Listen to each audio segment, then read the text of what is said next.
राधे राधे दोस्तों। आज हम सुनेंगे आषाढ़ मास के कृष्ण पक्ष की प्रदोष व्रत कथा। भगवान श्री की असीम कृपा, न्याय और भक्ति की शक्ति को दर्शाती है। यह व्रत हिंदू धर्म में अत्यंत पवित्र माना गया है, जो जीवन के सभी कष्टों, दरिद्रता और पापों का नाश करने वाला है। इस पावन व्रत की संपूर्ण कथा, विधि, महत्व और महात्म्य का सविस्तार वर्णन दिया गया है। दोस्तों, इस वीडियो में आपको सभी जानकारी मिल जाएगी। आषाढ़ कृष्ण प्रदोष व्रत का महत्व। हिंदू पंचांग के अनुसार प्रत्येक मास के दोनों पक्षों, कृष्ण और शुक्ल पक्ष की त्रयोदशी तिथि को प्रदोष व्रत रखा जाता है। आषाढ़ मास के कृष्ण पक्ष की त्रयोदशी को पड़ने वाला प्रदोष व्रत विशेष फलदायी होता है, क्योंकि इसके बाद चतुर्मास और सावन का पवित्र महीना प्रारंभ होने वाला है। कष्टों से मुक्ति पाने के लिए इस दिन व्रत रखने और कथा सुनने से व्यक्ति के जन्म जन्मांतर के पाप धुल जाते हैं। यदि यह प्रदोष सोमवार को हो तो सोम प्रदोष सुख शांति के लिए, मंगलवार को हो तो भौम प्रदोष कर्ज मुक्ति के लिए, और शनिवार को हो तो शनि प्रदोष यानी संतान प्राप्ति और नौकरी के लिए कहलाता है। प्रदोष काल का सूर्यास्त से ठीक 45 मिनट पहले और 45 मिनट बाद का समय प्रदोष काल कहलाता है। इस समय भगवान शिव कैलाश पर्वत पर प्रसन्न चित्त होकर नृत्य करते हैं और सभी देवी देवता उनकी स्तुति करते हैं। आषाढ़ मास कृष्ण प्रदोष व्रत की पौराणिक कथा इस प्रकार है। पौराणिक शास्त्रों के अनुसार प्राचीन काल में एक नगर में एक अत्यंत निर्धन ब्राह्मणी रहती थी। उसके पति का स्वर्गवास बहुत पहले हो चुका था, जिसके कारण वह अपने एकमात्र छोटे पुत्र के साथ दाने दाने को मोहताज थी। उनका जीवन भिक्षा मांग कर निर्भर करती थी। वह ब्राह्मणी रोज सुबह उठकर अपने पुत्र को साथ लेकर नगर में भिक्षा मांगने निकल जाती थी। जो कुछ रूखा सूखा भिक्षा में मिलता, उसे खाकर दोनों माँ बेटे अपना जीवन यापन कर रहे थे। एक दिन जब ब्राह्मणी भिक्षा मांगकर घर लौट रही थी, तो उसे नदी के किनारे एक सुंदर बालक तड़पता हुआ और रोता हुआ मिला। वह बालक अत्यंत दुखी और अकेला था। ब्राह्मणी को उस पर दया आ गई। वह नहीं जानती थी कि वह बालक वास्तव में विदर्भ देश का राजकुमार था। यह था कि विदर्भ देश पर शत्रुओं ने आक्रमण कर दिया था। उस युद्ध में राजकुमार के पिता राजा को बंदी बना लिया गया और शत्रुओं ने उनका राज्य छीन लिया। राजा के मारे जाने के बाद रानी अपनी जान बचाकर भागी, लेकिन मार्ग में ही उसकी भी मृत्यु हो गई। इस प्रकार वह राजकुमार पूरी तरह अनाथ होकर भटक रहा था। ब्राह्मणी उस अनाथ राजकुमार को अपने साथ अपने घर ले आई और उसे अपने पुत्र की तरह पालने लगी। अब वह दोनों बच्चों का पालन पोषण भिक्षा मांगकर ही करने लगी। कुछ समय बाद वह ब्राह्मणी दोनों बालकों को लेकर प्रसिद्ध देवर्षि शालिंग के आश्रम में गई। वहां जाकर उसने ऋषि शांडिल्य को प्रणाम किया और अपनी दरिद्रता तथा कष्टों की कहानी सुनाई। ऋषि शांडिल्य ने दिव्य दृष्टि से देखा कि वह दूसरा बालक विदर्भ का राजकुमार है।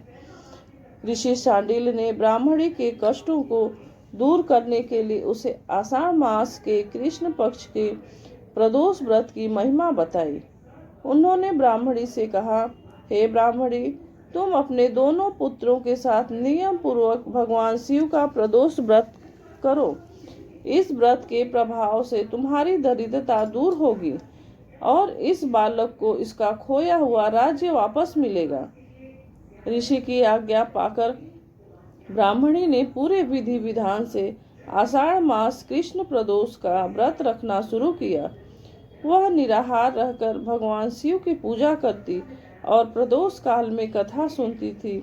दोनों बालक भी माता के साथ भगवान शिव की भक्ति में लीन रहने लगे। समय बीतता गया और दोनों बालक बड़े हो गए। एक दिन दोनों बालक वन में घूम रहे थे। ब्राह्मण कुमार को आश्रम लौट आया, लेकिन राजकुमार वन में ही रह गया। वहां उसने देखा कि कुछ गंधर्व कन्याएं खेल रही थी।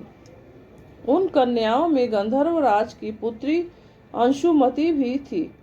राजकुमार को देखते ही अंशुमति उस पर मोहित हो गई।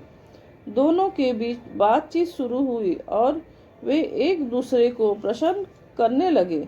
राजकुमार ने अपनी वास्तविकता छिपाई, लेकिन अंशुमति ने निश्चय कर लिया कि वह उसी से विवाह करेगी। अगले दिन अंशुमति अपने पिता गंधर्वराज को साथ लेकर उसी स्थान पर आई। गंधर्वराज ने जब राजकुमार को देखा तो उन्हें वह अत्यंत तेजस्वी लगा। भगवान शिव की कृपा और प्रदोष व्रत के प्रभाव से गंधर्वराज को स्वप्न में पहले ही संकेत मिल चुका कि यह विदर्भ राज का राजकुमार है। गंधर्वराज ने प्रसन्नता पूर्वक अपनी पुत्री अंशुमति का विवाह उस राजकुमार से कर दिया। विवाह के बाद राजकुमार को गंधर्वराज की ओर से एक बहुत बड़ी सेना, धन धान्य और अस्त्र शस्त्र प्राप्त हुए। राजकुमार ने अपनी इस विशाल गंधर्व सेना को एकत्रित किया और अपने देश विदर्भ पर आक्रमण कर दिया। शत्रु राजकुमार की इस विशाल और दिव्य सेना के सामने टिक नहीं सके। राजकुमार ने युद्ध में विजय प्राप्त की और शत्रुओं को खदेड़कर अपने पिता का खोया हुआ विदर्भ साम्राज्य वापस पा लिया। राजा बनते ही राजकुमार ने सबसे पहले उस बूढ़ी ब्राह्मणी और उसके बेटे ब्राह्मण कुमार को राजमहल में सम्मान बुलाया। राजकुमार ने ब्राह्मणी को अपनी माता का स्थान दिया और ब्राह्मण कुमार को अपने राज्य का प्रधानमंत्री बना दिया। इस प्रकार ब्राह्मणी के द्वारा किए गए आषाढ़ कृष्ण प्रदोष व्रत के पुण्य प्राप्त से न केवल उसकी अपनी दरिद्रता का नाश हुआ, बल्कि उस अनाथ राजकुमार को भी अपना खोया हुआ वैभव, राज्य और सुख वापस मिल गया। दोस्तों, कथा इस प्रकार थी और इसकी व्रत की पूजा विधि हम आपको बताते हैं। आषाढ़ कृष्ण प्रदोष व्रत का पुण्य लाभ उठाने के लिए इसकी पूजा विधि को सही तरीके से करना अत्यंत आवश्यक है। व्रत के दिन ब्रह्म मुहूर्त में उठकर स्नान आदि से निवृत्त हो स्वच्छ या सफेद रंग के वस्त्र धारण करें। घर के मंदिर में दीपक जलाकर हाथ में जल और अक्षत लेकर व्रत का संकल्प ले। हे भोलेनाथ, आज मैं आषाढ़ कृष्ण प्रदोष व्रत रख रही हूँ, मेरी पूजा स्वीकार करें। दिन भर निराहार रहे या केवल फलाहार दूध फल का सेवन करे। मन में ओम नमः शिवाय का जाप करते रहे। शिवलिंग का अभिषेक करे। जल, दूध, दही, घी, शहद और शक्कर अर्पित करे। पंचामृत से अभिषेक करे। इसके बाद शुद्ध गंगा जल से अभिषेक करे। भगवान शिव का चंदन, अक्षत, साबुत अक्षत, बेलपत्र, धतूरा, मदार के फूल और भस्म चढ़ाएं। माता पार्वती को श्रृंगार की सामग्री अर्पित करें। धूप दीप जलाकर ऊपर दी गई पौराणिक व्रत कथा को पढ़े, सुने। अंत में शिव की आरती करे। ओम जय शिव ओमकारा गाए। पूजा पूरी होने के बाद भगवान को भोग लगाए और प्रसाद को सभी में बांटे। स्वयं अगले दिन सुबह सूर्योदय से बाद पारण व्रत खोलना चाहिए। और उस दिन हमें क्या नहीं करना चाहिए, क्या करना चाहिए, क्या नहीं करना चाहिए। पूरे दिन मन शांत रखें और ओम नमः शिवाय का मानसिक जाप करें। पूजा में मुख्य रूप से बेलपत्र और धतूरा अवश्य चढ़ाएं। प्रदोष काल में शाम के समय में शिव चालीसा का पाठ करें। सामर्थ्य के अनुसार भूखे या ब्राह्मणों को भोजन या दान दें।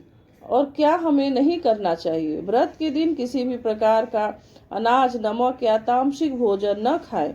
शिवलिंग पर कभी केतकी का फूल और तुलसी दल न चढ़ाएं। कभी क्रोध ईर्ष्या न करें। शिवलिंग पर रोली या सिंदूर न लगाएं, केवल चंदन और भस्म लगाएं। दोस्तों, यह कथा यहीं समाप्त होती है। अगर आपको यह कथा पसंद आती है तो वीडियो को लाइक कमेंट करिए, चैनल को सब्सक्राइब करिए, शेयर कीजिए और वीडियो पसंद आता है वीडियो के कमेंट में जय श्री विष्णु हरि लिखना ना भूलें। राधे राधे दोस्तों।